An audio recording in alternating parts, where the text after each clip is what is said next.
Hit it. Hit that shit.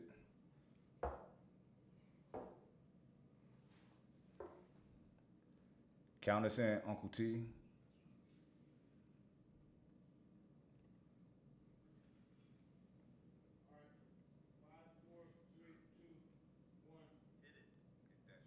Oh, who's already live. Anyway, what's up? What's up, y'all? What's up, Sean? What's up, dude? How you doing, my man? It's a beautiful day in Southern California. That it is. That it is. Actually, I have no idea. I've not been outside since 9 I a.m. went out for a hot second, but it was nice today. It's always nice though. What the fuck? Yeah, we had a great morning too, so I enjoyed that. Right. So we got we're live right now, right? So we will take some questions, but we kind of gotta vet the shit out. Oh, let me turn this volume down. We're watching each other ourselves on the phone. So everybody saying what up? Yo, fuck that what up shit. Ask questions. All right. So Sean, in the title, talking about Jay-Z and the NFL decision. What? Oh, this is actually going to open up even more stuff I just thought of too. We don't have in-depth information, of course, but we know a little bit on it, right? Do you have any thoughts on it? Yeah, I mean, because wait, first let me premise it like right, this. Right? Yeah, tell them it's what we're somewhat talking of about. All right, for those who don't know, Jay-Z just inked a deal with the NFL. We all know Jay-Z is a phenomenal businessman and artist, and I think he's the first billionaire, the first rapper that became a billionaire. And him and his wife combined, they're going to be multi-billionaires. It's crazy. She used to make more than him, and then he surpassed and became a billionaire on his own. They were billionaires together. This is crazy. I love that shit. But he went from selling crack to now he's a billionaire. He's legit. This is America, baby. That's a true American success story. That's an American success story right there. So what happened was he inked some kind of deal with the NFL to where he'll be doing the Super Bowl shows, producing them, which is very interesting because I believe he's boycotted the Super Bowl. He's talked shit about him, I know, on songs. Like, he said, I don't need y'all, y'all need me. Y'all need us. Beyond him and Beyonce. He comes with some shit with Beyonce. You know what I'm saying? It's powerful. So a lot of people who support the Colin Kaepernick movement by taking a knee, they're not happy with Jay-Z right now. You know, I see people even here in the comments calling him a hypocrite. What do you think about it all? Well, I think the first thing is that people are talking about Jay-Z signing this deal, but seeing as he's a billionaire and that's largely due to the businesses he's built, it's not just Jay-Z who signed this deal, it's Rock Nation. So this deal is providing growth, revenue, and big time potential for his entire company, which I would imagine has many people with complex and intricate lives, just like everyone who's watching this show, who all have hopes and dreams of their own and aspirations that they want to achieve. And Jay-Z is not just doing this for Jay-Z. He's doing this for his company, for all those people who've committed to work for him and for his venture. So in that sense alone, you have to take a step back from the situation and understand there's a lot more at play here than just Jay-Z's pocket. This is the growth of his company. Right. What I gather, what a lot of people are having a hard time with, what I gather is I think that they think Jay-Z's selling out for money. They know that Jay-Z has had a stand against the NFL, the Super Bowl to be specific. And I feel like they think that he's just selling out for money, and I don't think that's the case. Here's the thing. Colin Kaepernick, I respect him, what he did. It's really disheartening how the conversation shifted from his intent with taking the knee to what the public made it out to be. Hate police, hate the military, hate the country, and it's not that. It was taking a knee to like kind of protest against police brutality, not police. Most police are good people. We know them, I'm friends with them, you are too. We need police officers. Colin knows this. He's not denying that. He was taking a stance against police brutality. A lot of black people get killed unlawfully by police officers for reasons that they shouldn't. We see it on the news, and we see people getting off. And you know, I understand if you're not a black person, it won't affect you. I feel like it should. You're a person. So as a black person, it fucking hurts when we see that shit. Like, damn, we're not valued. Our lives are not valued. Anyway, so Kaepernick, he had his method, and it's effective. But here's the thing, people. There's a lot of methods that's effective. Y'all think Jay-Z's a simple-minded person? Like, he just make a move because of some quick money? No. You don't, my dad always say, you don't become old by being no fool. You also don't become a billionaire by being a fool, you know, especially the route that he came up. So, and Jay-Z is a very socially aware and conscious person. He's a very intelligent person who's from the slums. So, if y'all really think he doesn't, look, Jay-Z only cares about himself. If y'all think that, you're wrong. And you're thinking with a very simple-minded perspective. And shame on you. Here's the thing. Let's take it back to slavery days. Black people, tune in. Take it back to slavery days. Let's say you wanted to overthrow the slave master in the house, right?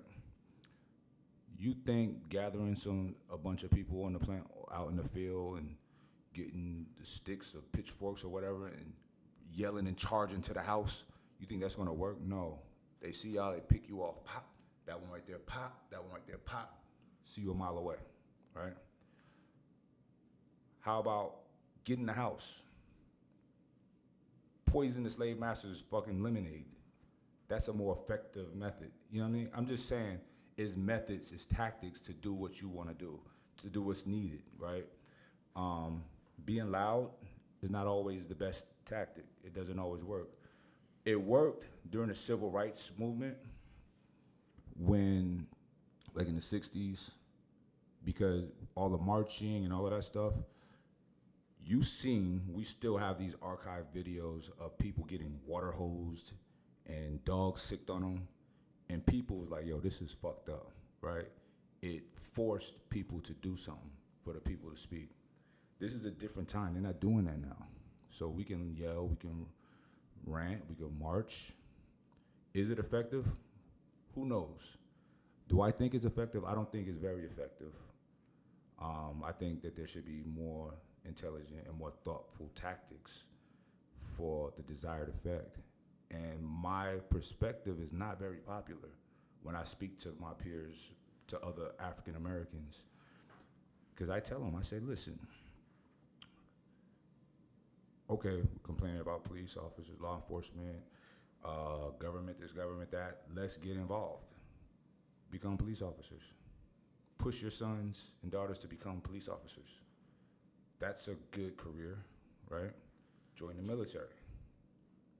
Get involved with local politics. State, city level, state level, what have you. We're not there, we're not present.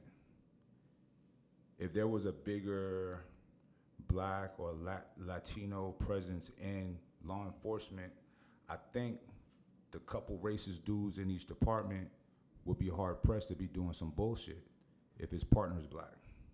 You know what I'm saying? This is just off the top of my head. I don't have all the answers. I mean, and thinking out loud as well on my end, I think Jay-Z, you know, he had one of his quotes in response to all the criticism is that there's different types of activism and taking a stand. One of them is to be the one, like you said, making the noise and causing the awareness. The other type is to be there and be ready for when it's time for change. Because now that you've brought attention, you know, thanks to the stance that Colin and other people have taken, well, now we have to do something. And one of the things that Rock Nation is being tasked with is carrying forward the change initiative that the NFL is working on. So trying to become better and improve. And I think an agency like Rock Nation that's so in touch with the pop culture and hip hop culture and really just what's going on in the world, a lot more than many of the NFL ownership group might be, is perfect for this role. And so, like, if Jay-Z really wanted to make an impact, isn't this the best way to do it, by really being involved? And if there was financial gain to be had from it, for him and his company and all of its employees, and think about their kids and all the people that they'll do. There's a lot of ramifications here that are tremendous, not just for the world as a whole, but specifically for people who are calling, people who are African American or black and calling Jay-Z a hypocrite. I'd imagine, I don't know for sure, but I'd imagine that this will have a strong outcome in a lot of different black households, people who might work for Jay-Z, people who will benefit from this that will help execute this deal. Because again, it's not just Jay-Z who's signing on to endorse the NFL. It's Rock Nation is signing on to help the NFL execute initiatives in music and I think celebrity relations. Right. I mean, but it is what it is. Jay-Z is the brains of the operation. He's the engine of the vehicle. So I'm okay with saying it's Jay-Z, right? Even though it's through his company, Rock Nation. But I'm all right with it. I'm good with it. I don't think he's doing anything wrong. I don't know all the nuances of his deal, but I trust his mind. I mean, he's a person who have navigated a very long and successful career with really no controversies, or very little controversies, if any. He's just a smart fucking dude, man. And I respect him, and I admire him, But once again, I do think that I do respect his mind, and I trust his mind to be, very thoughtful and to make the right decisions. I've seen him in interviews where people have challenged him with certain questions that I'm like, damn, they're about to stump him, and he catches the ball and handles it properly in a very polite manner, not defensive, So I really respect the guy, man. I really, and I don't see anything wrong with what he's doing. What I would like to do though, on some real shit, any of my homies out there in law enforcement listening, I would like to have some of y'all on the show. I want to have, I want to open up the dialogue, because people who it's a huge disconnect, especially with the black community and Latino community and law enforcement. When I lived in Miami, some of the young police officers come hang out at the gym, and we talk, and I'd be like, how is it in the neighborhoods? He's like, yeah, it's tension. And I'm like, bro, it's tension because y'all don't fuck with each other. You know what I'm saying? Pull up in the hood. You work here. Pull up, play ball with the kid, check on their homework, talk to their mom. You know what I'm saying? That will ease some of that.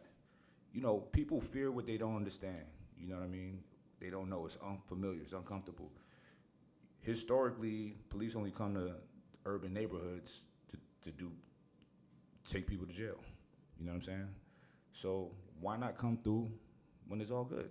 That's just like second nature at this point, that when you see cops, it's going to be a negative outcome for you. If that narrative was changed through repeated examples of positive outcomes, a lot of people say that, the police never done anything positive for me. They say it's all bad because that's all they remember.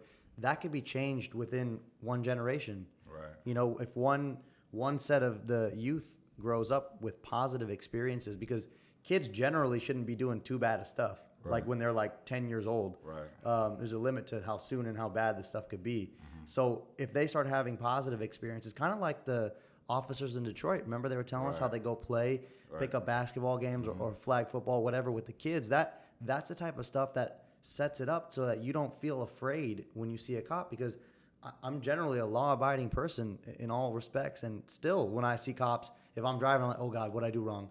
But I didn't do anything wrong. So that's just programming that only now in my 30s, I'm like, it stresses me out less. But when I was 20, it was like, oh, they're going to pull me over. Oh, yeah, it's a little bit of anxiety. I feel like cops, when you see cop cars, they're like sharks in the water, in the ocean. And we're all just, well, I'm a killer whale, so I'm an orca.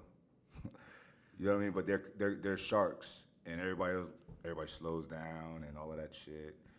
I never have a problem with cops in traffic because I don't bullshit them. I get pulled over, they don't even gotta tell me. I already start pulling over, get my shit out. I pulled you over? Yep, my bad. Was in a hurry. Listen, for all of those trying to talk their way out of a ticket and say they wasn't speeding, this is what they do all day. Knock it off. They're not stupid. And they hate being lied to. Anybody hates being lied to. So, anyway, wow. Somebody just said Jay-Z is a demon. Good Lord. Why? Why is he a demon? This is crazy, man. You know what's crazy, Sean? Was very unfortunate. All y'all out there listening and watching. I'm really disheartened by how judgmental and unthoughtful a lot of you are. Just like when we talked about Neuralink, nobody really even attempted to really understand what it was. Like, ask for a link. Like, can we read more about it? Or go and do a little bit of research. They were saying things that weren't even a part of the thing. Like, well, the government has nothing to do with it. It's a privately owned company. Now, with the Jay-Z thing, a lot of these people are just going ham right now. You know, it's very negative. You know, he sold his soul. How do you sell your soul, Mike Jones? Like, how is that? What are you talking about? This is crazy, man. I'm very disappointed in some of y'all, man. Like, y'all think on a very surface level. And the shit is very unfortunate. Y'all need to knock it the fuck off, man. That shit really bothers me. How people won't think. They just react. They just say the first thing that comes to their mind. To their, not even their mind, to their mouth. I think people's outcomes with new pieces of information and how they handle it speaks to a lot where they are in their life. I think if you're like closer to being unstable, you're very reactive and you don't take things in and analyze them before you respond. I think the ability to do that is super important. So anyone who finds himself reacting to new pieces of information with a lot of judgment or hostility or even like absurd excitement for something that you don't even know yet just because you heard it, you have some work to do to stabilize yourself a little bit more. Things shouldn't knock you out of your orbit that easily. You should be able to take in info, think about it, do some fact checking if it's a big deal. If it made you super excited or super fired up, that means it was a big deal. So if it was a big deal, it requires some investigation and thought on your part before you react. Correct. I mean, you said it perfectly. Everybody want to know about this Epstein guy. Holy shit. How crazy is that? Yeah, there's going to be a lot of information coming out of that because it seems like every day there's some new link between him and Trump or someone else on a high level that, I think the powers that be or himself or whoever helped determine that if he was to die, it would be better than to continue this investigation. But it seems like there's still little loose ends that might lead down this, rabbit hole of finding out who was involved with him. Yeah, man, it's crazy because I don't think he killed himself. He's a very rich man, right? Living his life. Rich people or people, not even rich, just people that have good lives, you're not that hard, you're not going to kill yourself. That's not really a thing. I know it can happen, but it's not likely. Just innately, we have a huge desire to live, right? To survive.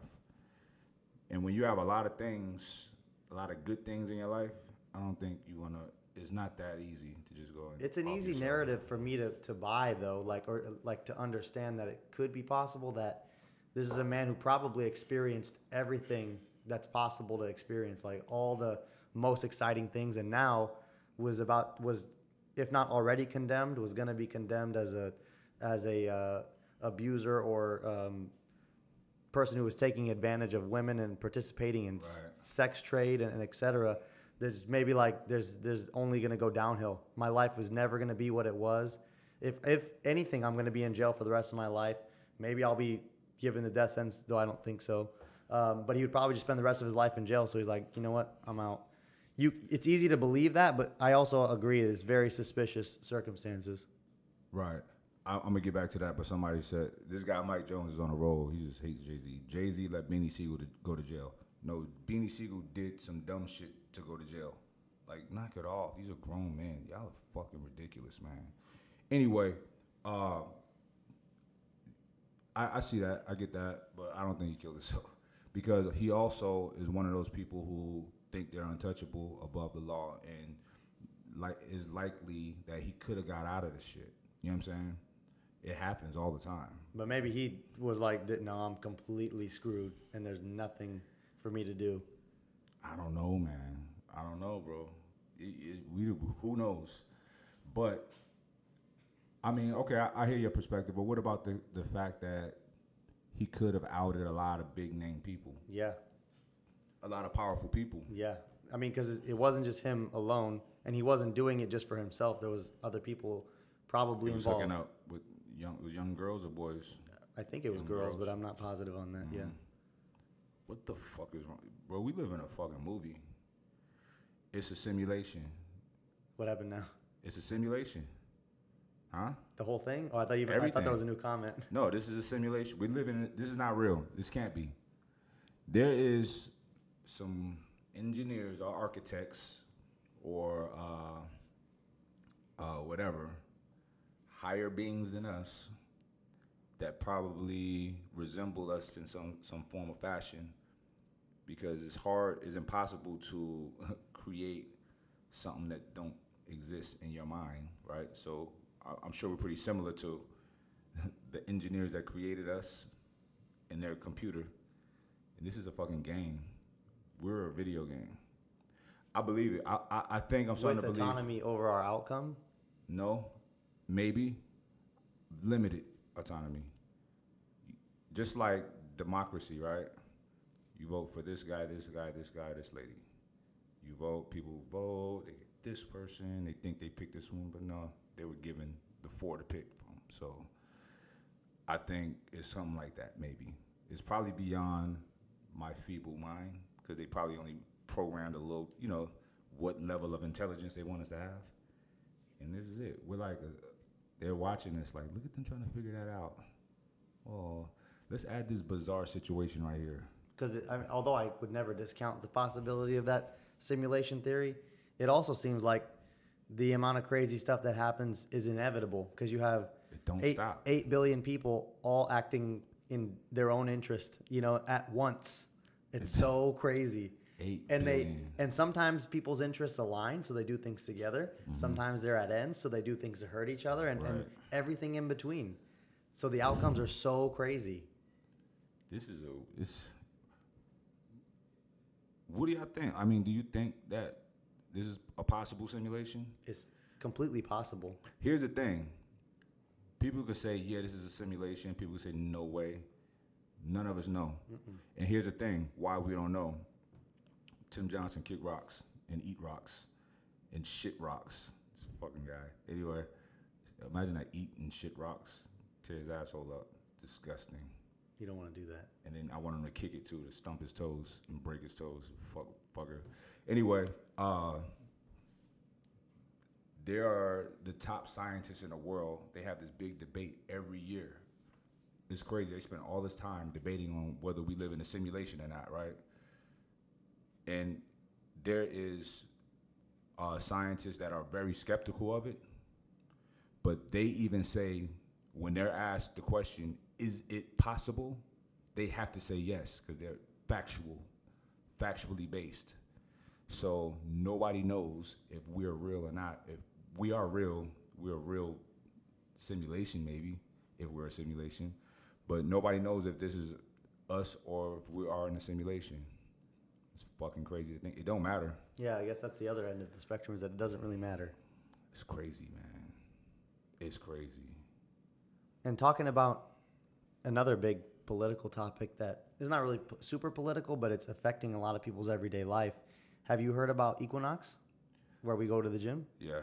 And about the Ross, the chairman of the related companies, which is the one of the part of the ownership group of Equinox. Mm-hmm. So he, if you guys don't know, hosted a fundraiser for Donald Trump.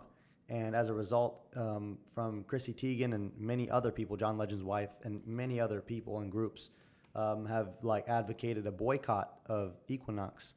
What do you think about that?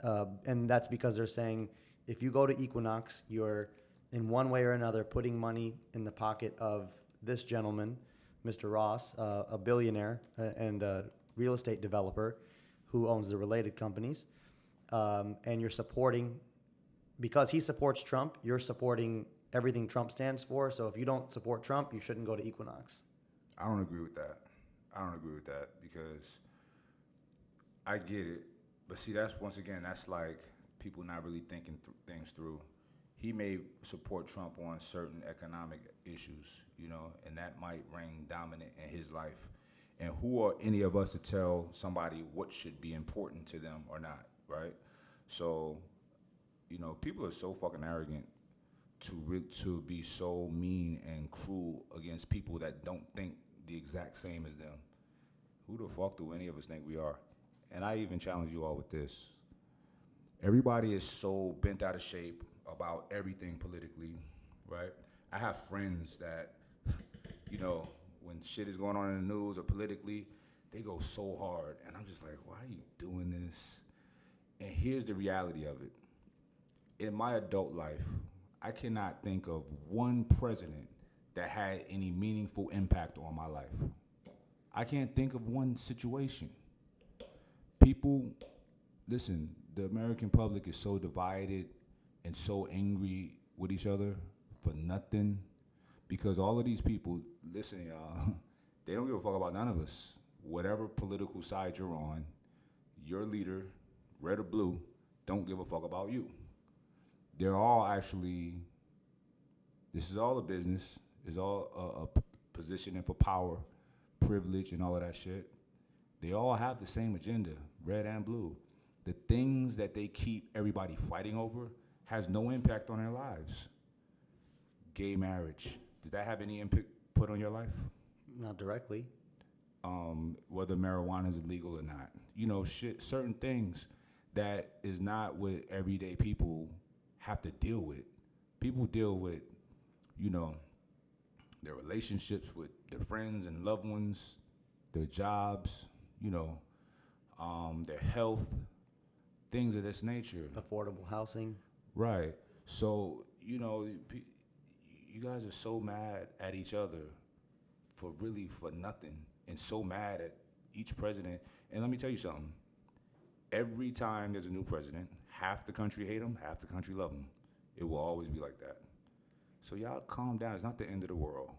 We have checks and balances in our country. So as much as I hate the fact that everybody hating each other and talking so much shit and it's so polarized and it's so ugly, it's kind of cool and kind of dope that it's like that because there's never any big changes. There's checks and balances. Every change is really, really small because each side is fighting so vigorously against the other side. So that keeps us protected against tyranny and a dictatorship, right?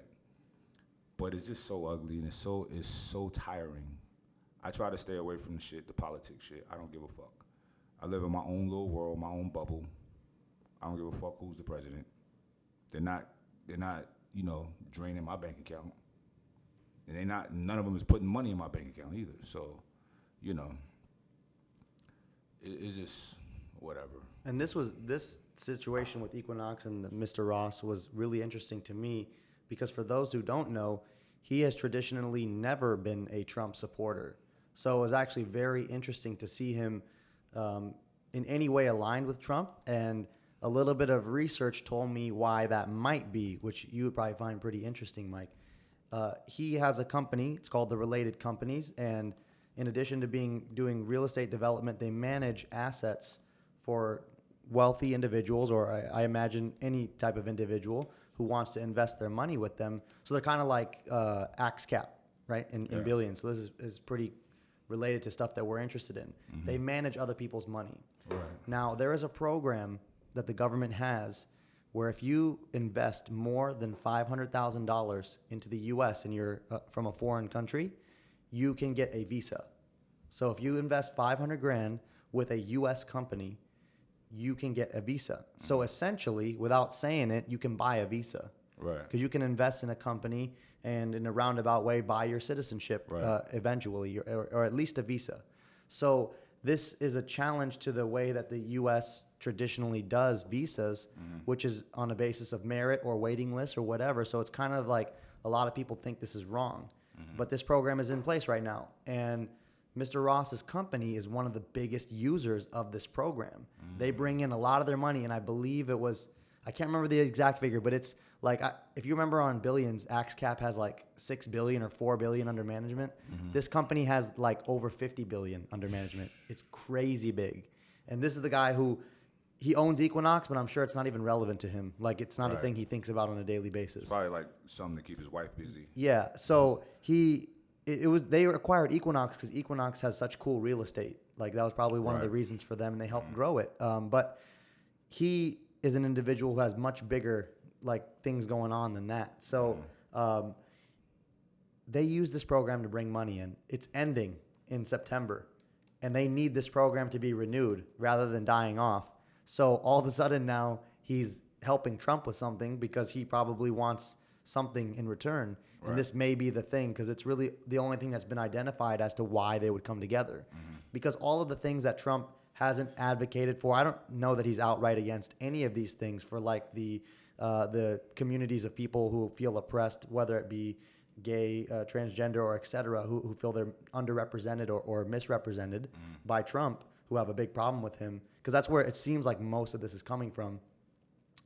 Trump's never been outright against them, but probably hasn't done enough for them. This guy, Mr. Ross, has always been a big supporter of those groups. So people aligning him as not supporting those groups is crazy because he's done nothing but support them in the past. So this is an interesting thing to me. And like you said, I don't think this is an off-base thing for people who are like, okay, let's take a stand against Equinox, because this guy is pretty far removed from Equinox. And in fact, Equinox as a gym, this is why you have to do this research, guys. You have to look into this stuff. Equinox as a company put a statement out saying we do not hold any political affiliations. I saw that. We don't support any any money of our profits going to any politicians, and we are very supportive of all these groups. They put that out as a statement saying we're not related to this fundraiser in any way, shape, or form. You have to take that at face value. You can't say that, oh, it doesn't matter, because in that case, every publicly traded company should be evaluated by its shareholders. Like, you know what I mean? Because if someone owns 2% of Apple and they have slaves in another country, does that mean you shouldn't buy Apple products either? You have to take and analyze the information and make a good decision and not jump to these reactions. 100%. And how would anybody know what every shareholder has going on in their lives? You know, it happens, man. It happens. But it's not the direct actions of the company nor its operations. So you have to do that analysis and figure this stuff out. Right. All right. So Gerald Bay's high scale NFL is Plantations. I hope you don't watch football then, bro. For real. Come on, man. You guys, man. Hey, but nah, keep talking. Y'all can feel the way you want to feel. You're free to do that.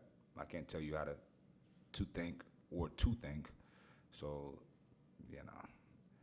But oftentimes when people jump out the window and make all of these crazy statements without really thoroughly thinking things through, at some point they put the foot in their mouth. You know, they realize like, but or maybe not. I feel like ignorance is bliss to an extent. And some people don't know. They don't have the wherewithal to even look for it or even care. And sometimes people are just fucking talking just to talk. So I keep seeing Illuminati pop up, and then what's the symbolic pyramid and the owl. This owl right here. She is Minerva. And yes, we are in the Illuminati. Would you like to be in the Illuminati? I'll send you an application. They say the Illuminati runs the world. I'd like to be on that. I want to run the world. I want to be in that group. I want to run the world. Then they say they worship the devil.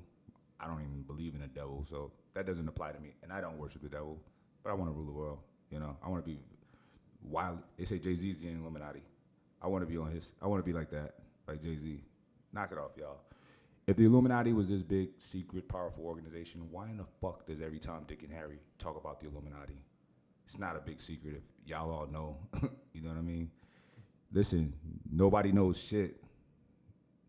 Y'all don't know nothing. Nothing. Me, neither do I. So knock it off. And the owls, because I like owls. They're fucking dope. They kind of represent wisdom, They're savage predators. They're patient. They wait. They wait. A lot of the things we've just been talking about. They operate when y'all asleep. I seen an owl by my house. I think he was on the phone that day, bro. Fucking terrifying. This motherfucker was just perched up. I'm like, bro, I think I see an owl. It fucks with your psyche because it's something that you're not supposed to see. You're not supposed to see a big bird chilling at night. You know what I mean? You never see that. As soon as I got up to my door, he flew away, and his fucking head looked at me the whole way. Like, I see you, motherfucker. It was fucking terrifying, but cool as shit. But, yeah. I like owls. We like owls. We're not evil. It's not a cult, you know? So y'all knock it off. But if you ask me stupid questions, yeah, I'm gonna say I'm in the Illuminati. Yes. How about that? Is the Illuminati a real thing? It might have been at some point. It may have been a group of people at a certain point who were influential. Mm-hmm. And it may even have some similar organizations, like you've heard of the Masons.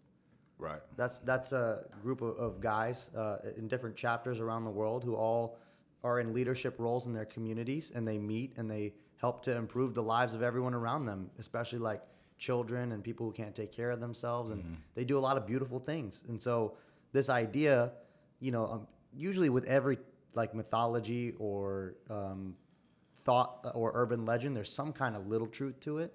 Right. And so this is probably the case. Like maybe it used to be something, and then it turned into other things, and now maybe the Masons is the best example of it. They're very secretive. Like no one's allowed in their meetings, and people who aren't members can't go. I think that's normal. Yeah.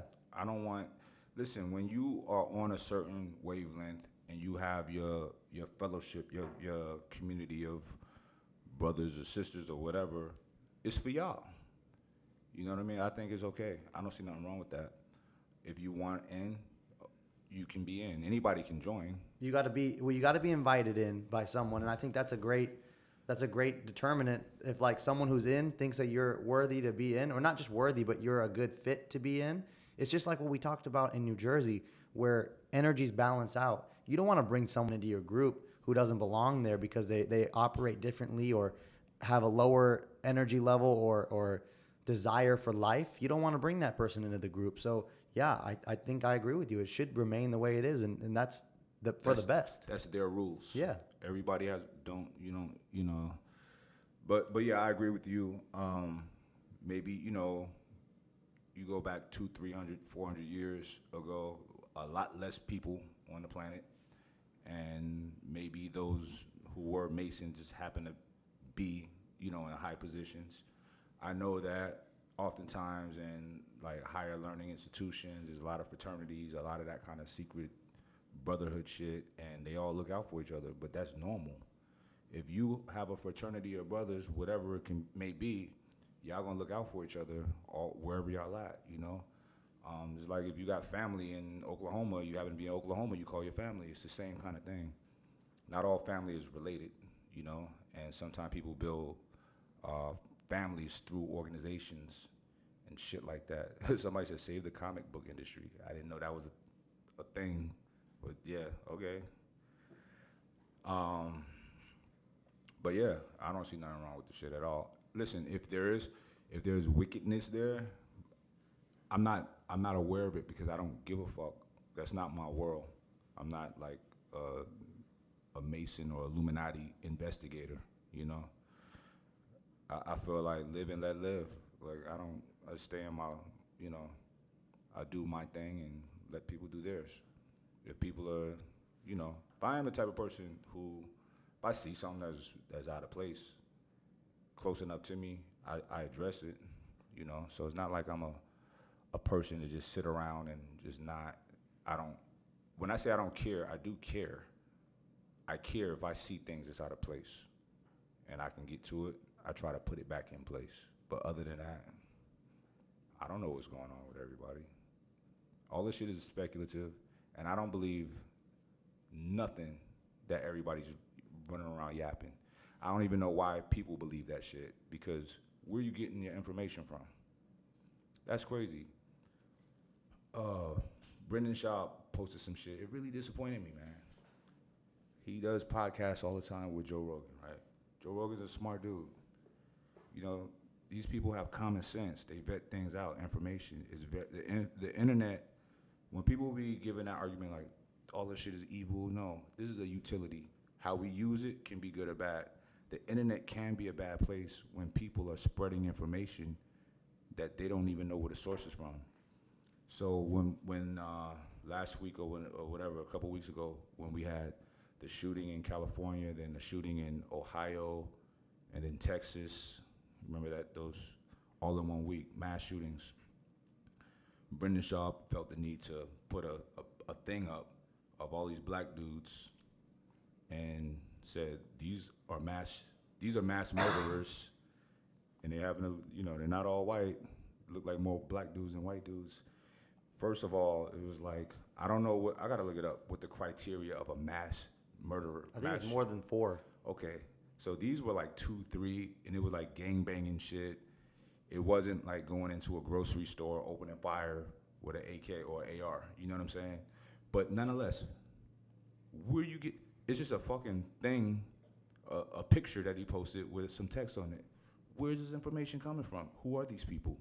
Did they really kill people? Like, it just shocked me that he would post that. I read his post to see if he explained where he got that from. Nothing. It was crazy to me, and I like Shab. I was like, that was weird. That was really fucking weird. So I don't know. Did you ever see that? I didn't see that post. Yeah. No. It's fucking weird, bro. But whatever. I'm excited for this weekend, being home for a weekend. Oh my God. Yeah, I don't know what to do with myself. Yeah, I'm not sure. We're probably gonna have to end up going somewhere. Disneyland, baby. Yeah. California Adventure. That might be the spot because we haven't been home for a month on a weekend. Oh shit! I'm going to UFC 241. In Vegas? No, it's in Anaheim. Oh, in Anaheim. Oh, okay. DC. Oh. I think Nate Diaz fight too. He does. Yep, he does. I was just talking about it with Frankie earlier today. Yo, Stipe's a big motherfucker, bro. Yeah, I just seen I saw the first fight, but I was watching the face off today. I'm like, yo, it's like a dad and his black stepson. Yeah, but when you see that DC beats him, beat that ass. Yeah. You think you're gonna do it again? Yeah. Yeah. Yeah, I just think he's better. DC is good, bro. He has the combination of power and like technique. He's an all-American wrestler. I don't know if he's an Olympic wrestler or not, but he's got the skill set. He's crazy good. He's good, bro. He's so good. He's good. The only person who's got his poison is John Jones. John Jones. Yeah. If it wasn't for John Jones, he might be known as the best UFC fighter of all time. Yeah, but John Jones. Yeah, that's it. Like, and he's so mad John Jones was born. He hates John Jones' mom. Yeah. And dad. Definitely, yeah, and definitely he hates that they met. John Jones, what do you think about John Jones? What's your opinion on John Jones? Do you have one? I like him, honestly. I think people who are really tough on him for the mistakes he's made, you have to understand that this is a guy who has experienced such a crazy level of success at such a young age, kind of like Mike Tyson, where it was just too much too fast with not enough guidance around. And you know, if I didn't have the right people around me to help kind of guide me and help me make decisions, then I don't know that I would have done everything in the way that I did. So I think who you have around you is very important. And although he was blessed with so many gifts and so much raw talent and then put in so much hard work, he may have just not had the right people around him. And in fact, may have had the wrong people around him and made a bunch of mistakes. And, you know, he can only just move forward now. And then it seems like he's doing that, you know, and he's doing his best. Yeah, he for sure, you know, he's young as shit. That's what people not realizing. And like you said, it's not that similar to Mike Tyson because he went to college, you know, good family and all of that stuff. But fighters are still fucking crazy, especially the best guys. They're not normal.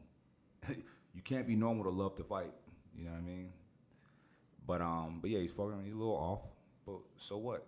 If he wasn't as off as he is, he probably wouldn't be as good or exciting, you know.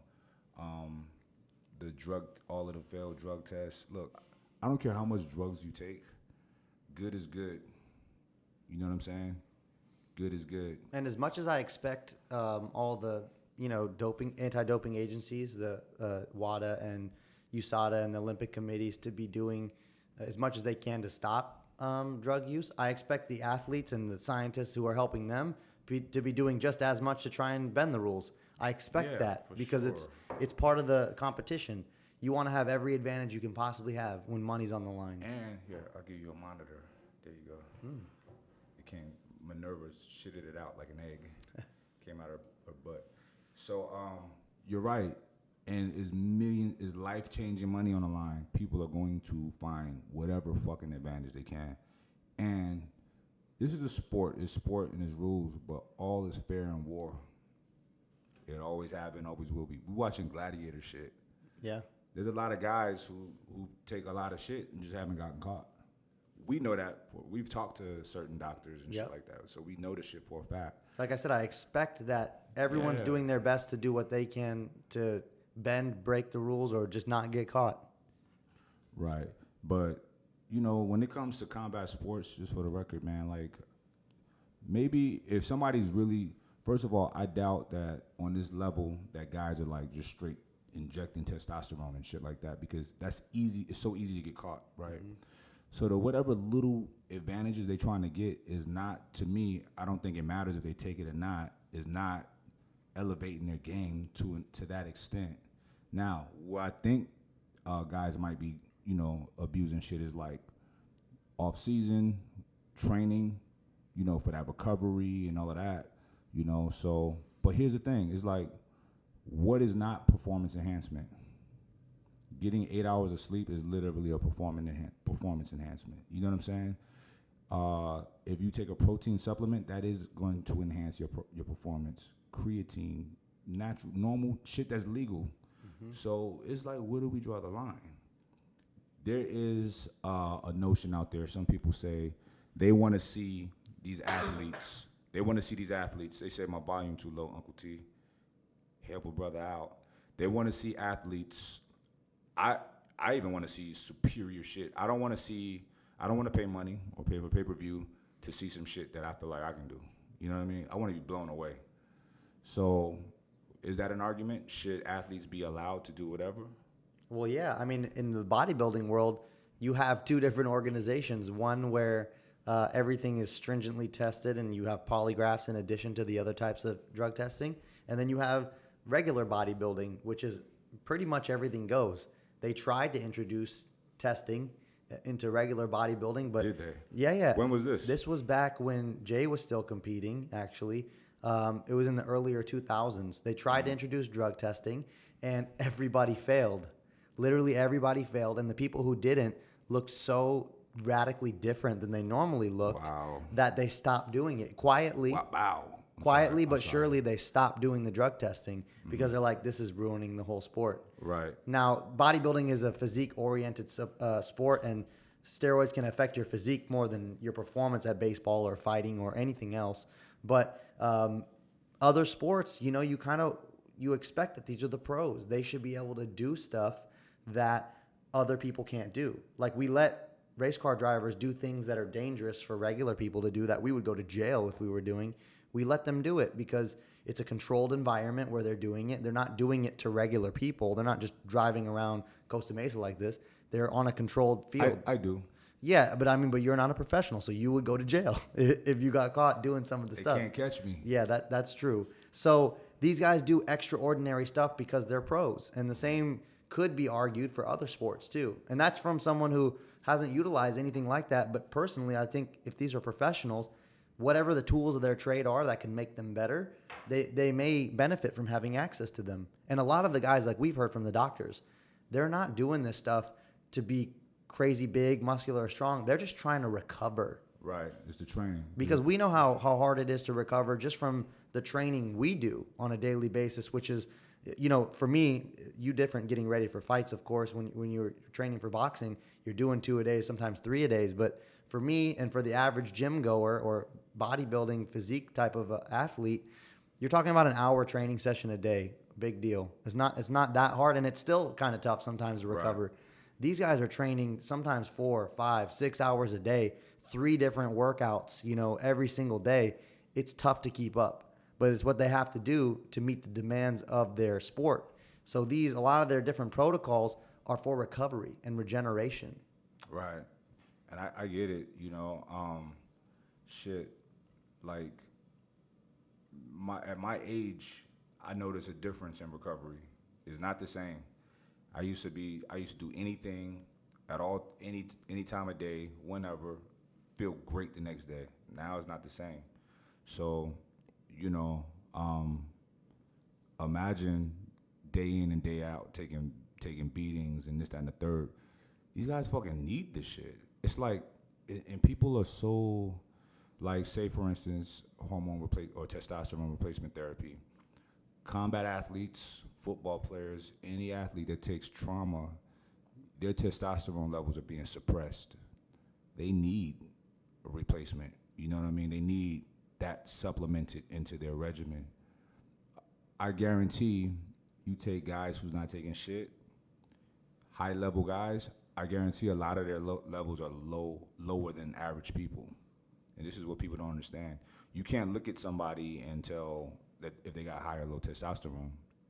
First of all, testosterone is only one component to this whole shit. But you can't look at somebody and, well, you can look at some people. Some people look like, Or at least have an educated guess. But for the most part, you can't look at people and tell. And a lot of these guys do have low testosterone levels because it's being suppressed because they're taking damage to entertain all of us. The intensity of their training, sometimes for fighting, the way that they have to diet down drastically to compete. They walk around 20 to 30 pounds heavier than they fight at. So all these drastic cuts and like you were talking about, the training and the abuse their bodies take, it definitely hurts hormone production no matter what you do. So some type of intervention would be very beneficial for them just for health purposes. Right. I think someone said it's unhealthy and the big superstars like John Jones are role models to a lot of people. True. But here's the thing.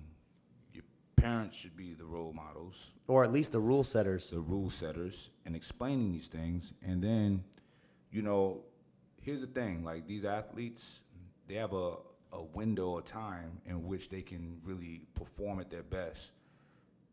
It should be some education out there to people, even young cats that want to follow these guys' footsteps, like a realistic conversation. Like, yo, if this is something you want to do, just make sure it's a short period of your life. Because here's the thing.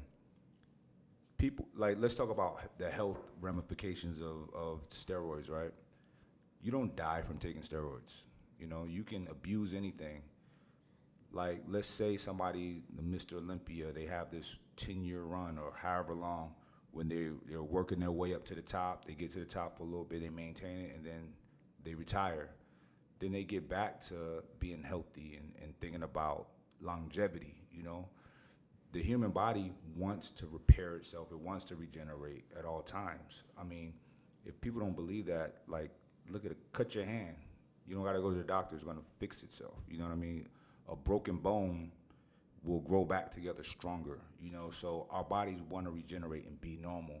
So these guys, that's my boy right there. These guys, they put themselves through extreme shit for short periods of time in their life, Even like, and I tell guys all the time, like now my narrative is a little bit different. I'm about longevity and aging gracefully because I'm an old motherfucker. But I tell like young cats that's trying to come up and be like me, I'm like, look, there's nothing wrong with beasting the fuck out, going ham, trying to bench 500, 600 pounds. Do that shit. Experience it. You can't do it forever, so don't think that. But get that experience. Get that confidence builder. You know what I'm saying? Yeah, someone asked, when do you think you were in your prime physically? Shit. Late 30s. So not that long ago. No. Yeah. Yeah, late 30s for sure. Even last year, like when I fought, I felt like a fucking lion. You know what I mean? And here's the thing. I was lighter. And I was lighter than I was when I fought. Before I fought, right? I was like back to 200, 205. And I felt fucking amazing. So I do feel like, Sean, and for whoever asked that, I feel like I haven't got, now my recovery is not the same, but it's not because of age. It's because of for so many years, I've been lifting weight, like really heavy weight. And you can build your muscles, but you can't build bigger joints and shit like that. So it's only so much they can take. So that's me actively damaging my shit, you know what I mean, to an extent. However, I don't think that I'm at an age to where I'm degenerating, you know. I'm just having aches and pains more than before because it's more time of me lifting weights. I do think that if I lost weight, like more weight, which I'm doing now, I'll feel better and better. I don't think I'm at a decline yet.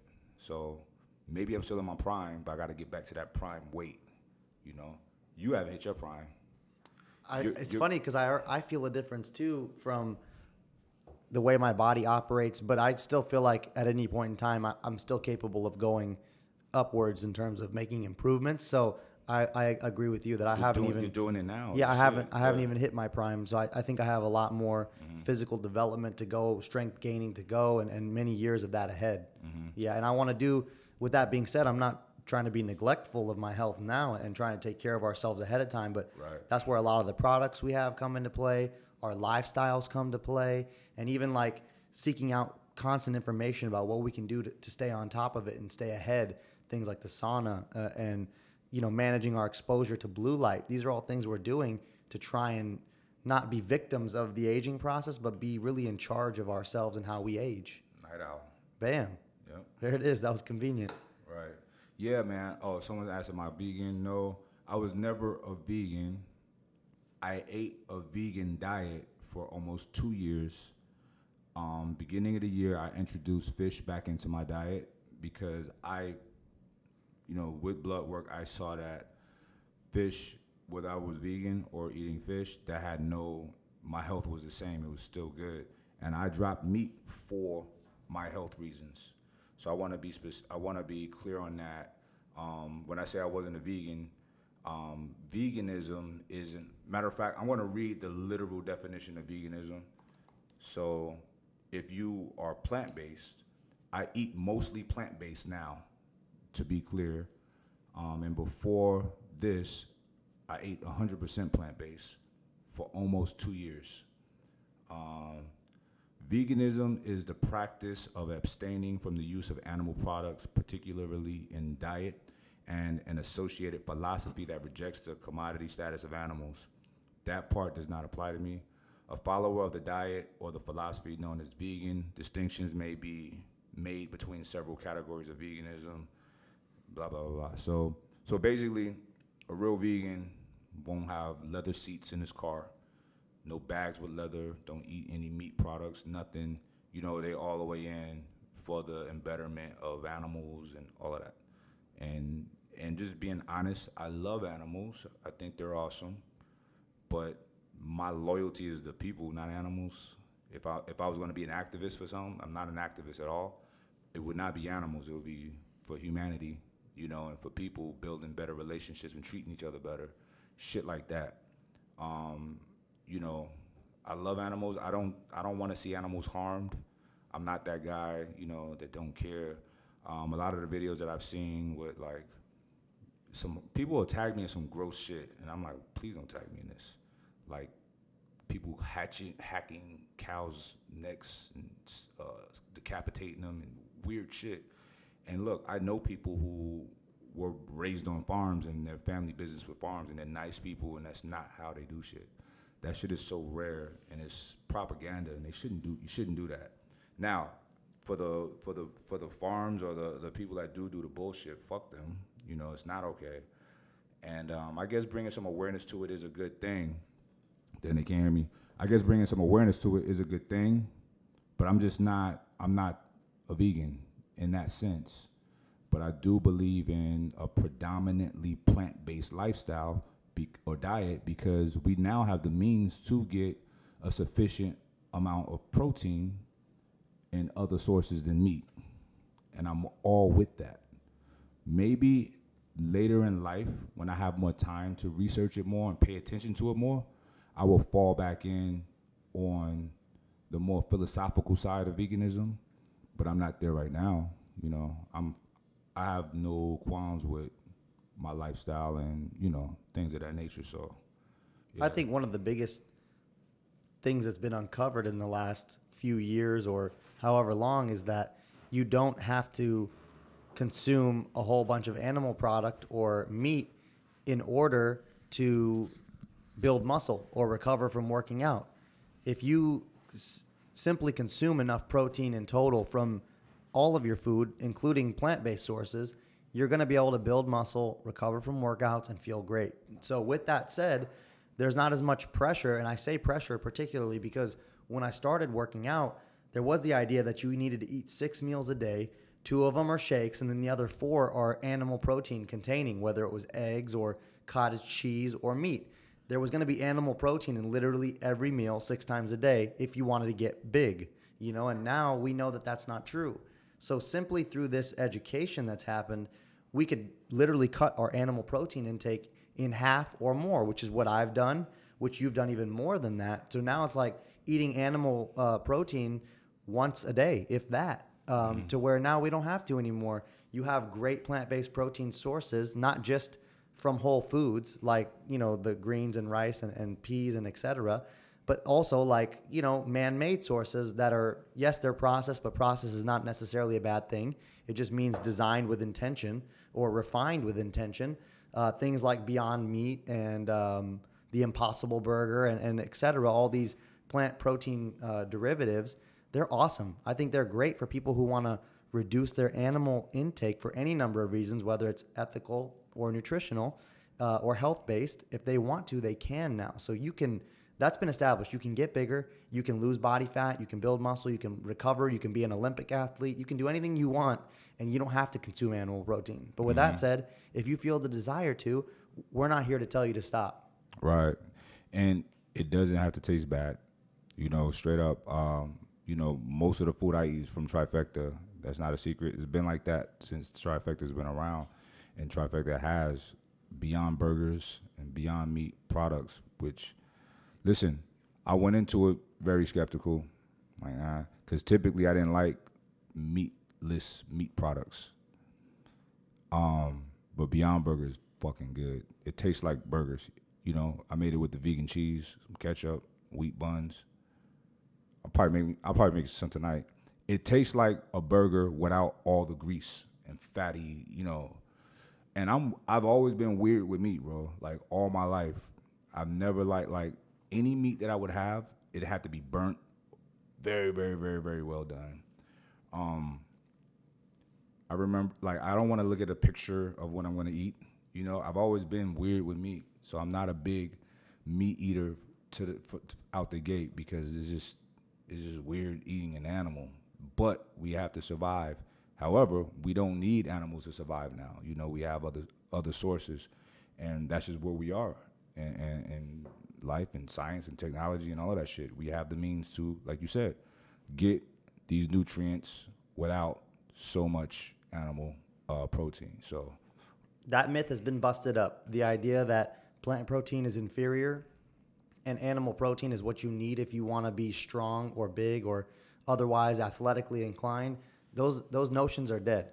I mean, we know that protein ultimately is coming from plants. That is the source of all the protein. You cut the middleman out. Yeah, so that's foolish to think that you have to consume the animal, which actually consumed the plant anyway. So it's all coming from plants. They're generating all the nitrogen that turns into the protein that you eat. Right. So this guy MB, he wants a response because he keeps every comment is adverse. So, but we're messing with millions of years of evolution. I don't think we got this way being plant-based. We did not get this way being plant-based. But like you said, evolution. What is the nature of evolution, of evolving? It's changing and adapting. We now have gotten to a point to where we, with our minds, have produced, or first of all, extracted the knowledge and the information, like you said. Most people in this thread right now don't know that protein comes from plants. That's a fact. Most people don't know that. So we know that now. And there are so many products and so many ways to get the same amount of protein, of quality protein without eating it from, an animal. So we're changing, and yes, we are evolving. And I do see, over time, more and more people becoming plant-based, dropping off meat, a little bit more. And I tell people all the time when they want to go, adopt a vegan lifestyle or diet, don't go cold turkey. Ease into it, because that's how I did it. How I did it, I started doing every other day meat, and then it was every other day meat only once a day, and it would go sometimes 2, 3, 4 days, and that's when I was like, all right, I can just jump off of it now because I don't need it. I feel like I don't need it. So, it is we are evolving and changing to where we can figure out different ways of further evolving and keeping our human race alive. You know what I mean? So, and we have to make some adjustment here because we've determined that we won't be able to keep up with the growth of the human species by relying on animal protein as our primary food source. So shifting to at least a little bit more of a plant-based diet is a necessity. It's not just a desire. So when we talk about the millions of years of evolution, it's given us the brain to figure this out and take action on this. Exactly. Yo, my mic sounds a billion times better. I was talking into the wrong fucking thing. Andre Drake said, I think you were sabotaged. I was. Set up. It was a setup. I had a question that someone had asked that was a good one for us to address. Mm-hmm. It says party or Mike. They're just calling me party now. Hey. If you work out in the morning and work a normal job, should you still do intermittent fasting without eating in the morning? Yes, if that's what you want to do, because that's what I do. If you want to be a productive boss-ass motherfucker who gets yeah. everything done and blows everyone else away, then Food, yes. Listen, food will slow you down. Yep. Think about, I'm going to give it to y'all in very layman, simple terms. What the term is, the saying is, I'm hungry. I'm hungry. I'm a hustle. It's not I'm full. I'm going to get after it. I'm full. No. When you're full, you kick your feet up, put your arm around your girl, get the remote, and you chill. And you take a nap. You take a fucking nap like a boss. So we don't have to go out and hunt and shit. Our ancestors had to go hunt, forage, find fruits and berries and shit, and track and hunt down animals for prey. We don't have to do that, but we still have this energy that we got to fucking burn off and whatever. So, because we did that longer than what we're doing now, right? So now, what do? All right, fuck it. They wasn't going out hunting and foraging on a full stomach. It was a necessity when they were hungry. That could be every other day. That could be a couple times a week. That's real shit. So they wasn't hunting on a full stomach. I'm going to bring it back. There's so much data and science that breaks down. It talks about how our brains operate better, literally better, when we have an empty stomach, when there's not food. And if you just think about it in a common sense level, your brain does everything. Nothing's happening in the body without the brain orchestrating it, right? Our brain, it requires a lot of energy.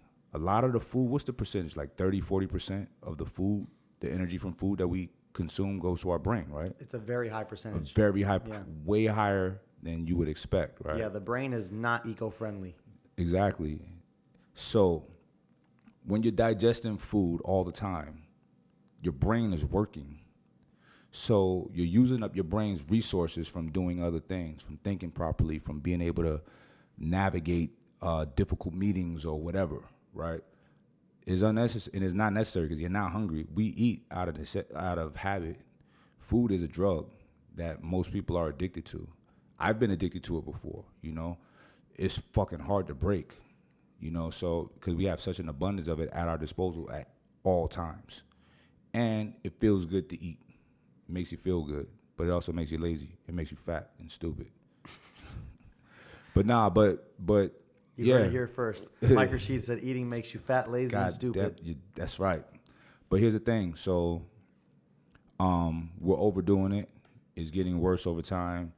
I remember just growing up, just looking at the rates of the percentage of Americans becoming obese, overweight and obese.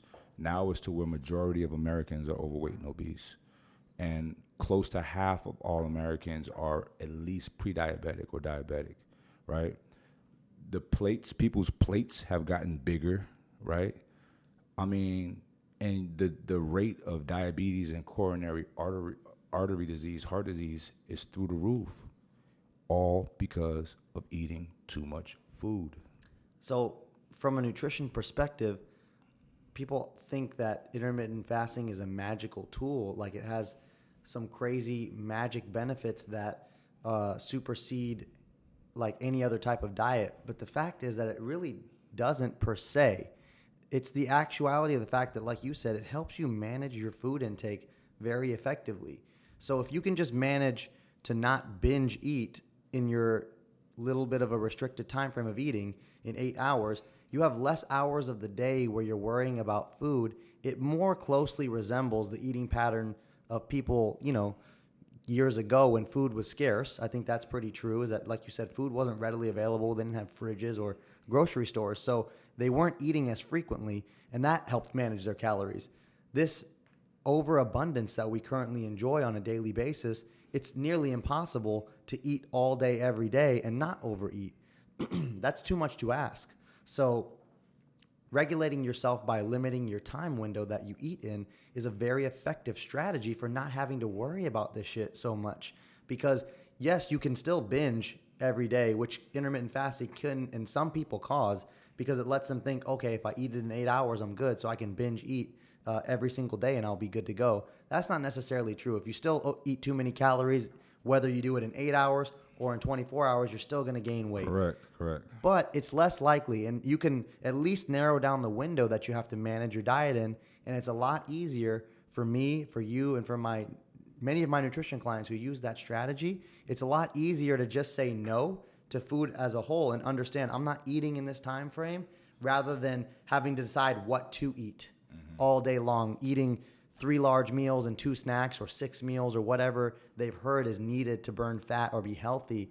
You don't have to do none of that. You just have to eat a diet that is positioned the way you want it to be in terms of energy intake, have a lot of good vegetables, and a diet that's balanced for you in terms of whether you want more protein or more carbs or more fat. Any of the styles that you do is great. Intermittent fasting is just a time management tool. It tells you when you should eat and when you shouldn't.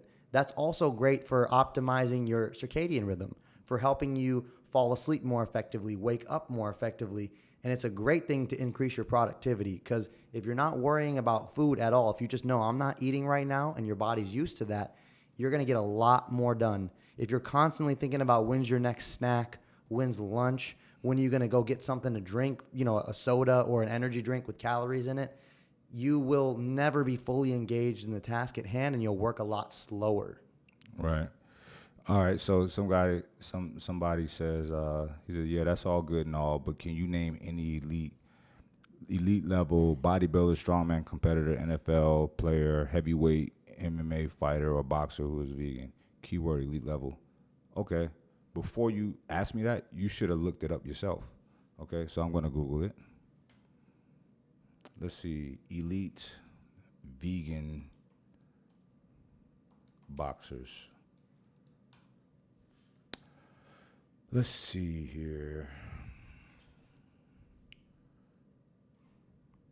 You know any off the top of your head? I know, who's not a boxer, but a MMA fighter, UFC fighter, Nick Diaz is a vegan. Let's see here. This shit pulled up like volleyball players, not even fighters. Why they give me this link? I want to say Tom Brady is vegan. Let's see here. Tom Brady? You could fact check me on that, but I'm pretty sure he's been on a vegan diet for a few years now. Okay. Venus Williams is vegan. That's as elite as it gets. Lewis Hamilton, who's a Formula One race car driver. I don't follow that, so I don't know who this guy is. Keep in mind, I just Googled this shit. Is what this guy could have did. David Haye, who was a former heavyweight world champion boxer, elite, vegan. He's a big guy.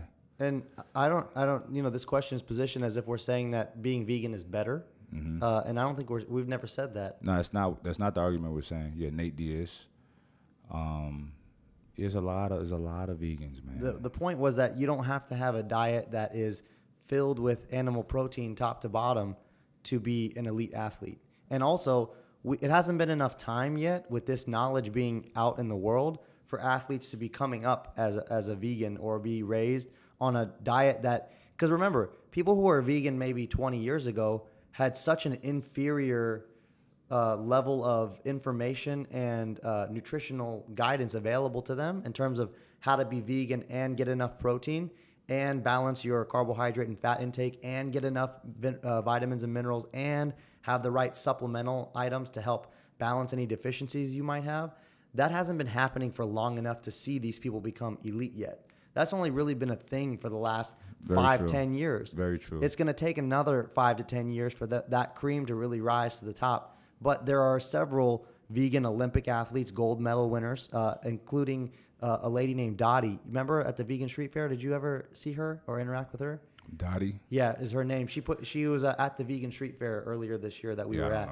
But anyway, she's an Olympian, and there's many other people like her. Actually, there's a movie coming out sometime pretty soon about vegan athletes. Yeah, I met the guy at Lifetime who made the movie. Oh, wow. He's a fighter, yeah. Yeah, Tom Brady is a vegan. So you are factual. That's as good as it gets in his sport. Yeah, they say Cam Newton. I didn't look that up yet, but it's a easy look up. Cam Newton. The first thing that comes up, Cam Newton vegan, Cam Newton height, so. But Cam again, Newton reveals he has gone vegan. Blah, still blah, blah. still not trying to advocate that you must be vegan to be a good athlete. Right, that's not what we're saying. We're not. The position here is not that being a vegan is better. It has helped me a great deal dropping meat. I'm back on eating, primarily fish when I do eat meat, but mostly I'm plant-based. And I like it. I can do it. It's easy. And I have a different relationship with food than most people. I recognize that food is just a means to an end. It's just gasoline for the car, for the automobile. And that's what people got to realize, is just fuel. It's energy. That's it. Anyway, shout out to B.Y. Jennings. He is he's a elite level professional heavyweight boxer who's also vegan. Fought for the championship and all of that shit. Anyway, it's not what this is about. This is about everything. But we got to get the flock up out of here. What time is it? Oh, man. Almost 7. We got to pay T overtime. Uncle T get overtime. Yeah. He knew we were going to keep him here past 6. He get overtime today. Look at him. Anyway, thank y'all for rocking with us. Please subscribe, share this shit, like this shit, all of that shit. And listen, y'all, please think. And let us know what you think about the topics we've discussed. I hope it opens up your desire to go look things up. Don't react to information without doing some investigation on your own. You cannot take our statements or otherwise, anyone's statements as being facts. Just do a little bit of investigation before you take a stance, because I've personally watched people take stances on things that I know they have no idea about because they just heard one thing from one person who heard it from another person. They didn't even look it up at all. Didn't do any kind of verification of info. Do that for yourselves before you take a stand. And also, just because, and when you're looking up information, don't look it up in a biased way. Be honest with you lying to yourself. So be honest with yourself. Look it up objectively, not subjectively, so you can know. What I love about scientists and science is they want to be proven wrong so they can advance their field of study. It's great to them, and that's how we should be. Like, not that we want to be dumb and not know anything, but we don't want to hold on to fallacies. You don't want to be that person because it's not a good look. So you have Google, use it. Look up the opposite of what you want to be true. Right. That's a great way to spur some learning and knowledge development in yourself, is to look up the other side of the argument, because usually anything can be argued both ways. Anything. You may as well, if you're very much so in your soul stuck on one side, at least you could know the other side in and out so that you don't look foolish if those points are brought up to you. Because really, if you think about it, there's a reason that people are on the other side. It's not for nothing. Correct. So you may as well have some understanding and empathy for where they are, even to be able to say, okay, I understand where you're at, but with all things considered, I'm over here. But at least you can say with all things considered, not just, I only know this one piece of information and I'm over here. And then and don't be the person that I don't want to hear it. Say your part, dump your shit, and then shut down and walk away or end the conversation. Don't be that person. If you are that person, you are very mentally undeveloped. Okay, and you could do better. You want to do better, don't you? We want you to do better. We want you to do better. Anyway, we're out of here. For those who want to train like a fucking boss, overtraining.com. This video is brought to you by overtraining.com. We sponsor our own shit. Overtraining.com. You want the entire, complete, total body overtraining program is at overtraining.com. Every day. I'm kicking your ass every day. Supersets, literally doing the shit that they tell you can't do. You can't do the same body part multiple times a week. Fuck you and get the fuck out of here. Yes, you can. You could do whatever you adapt to do. The human body adapts. If you don't adapt, you fucking die. Fade out. Can't handle shit. So, check it out. I'm gonna put it right here in the chat. Boom. If you get it, send me a screenshot on the gram of your purchase, of your receipt, and I'm gonna shout you out. All right, shoot me a DM. I'm gonna be up all night looking through it.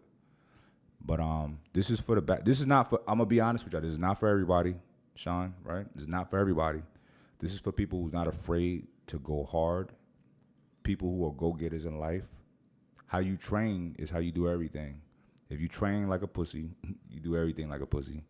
Because everybody in here train multiple times a week. We spend a lot of money, a lot of time doing one thing. So that's a part of who you are. When you train, you have the opportunity to practice some really solid traits and characteristics. Discipline, consistency, going above and beyond. And the overtraining style of training is doing just that. Okay? So practice being a thorough fucking bred. Practice being a workhorse. Develop an impeccable work rate and work capacity with overtraining. You will get that. Promise you, if you stick to what's prescribed on the program, that will happen, and you will be a fucking boss. If you've been training what you think is hard and you're not getting the results that you want, and you have a solid diet, you're eating well, at least. What you need to do is question your training. Is it eliciting the kind of outcome that you want? Is it the right type of training to get those signals sent to your muscles to grow? Are you going hard enough? This program will take care of everything that you need for you. A lot of thought and time has been put into it. It's tried, tested, and proven to be effective with thousands of individuals. And you could not have to think about it. You could just execute it. And we'll be there to motivate you every step of the way. Every step of the way.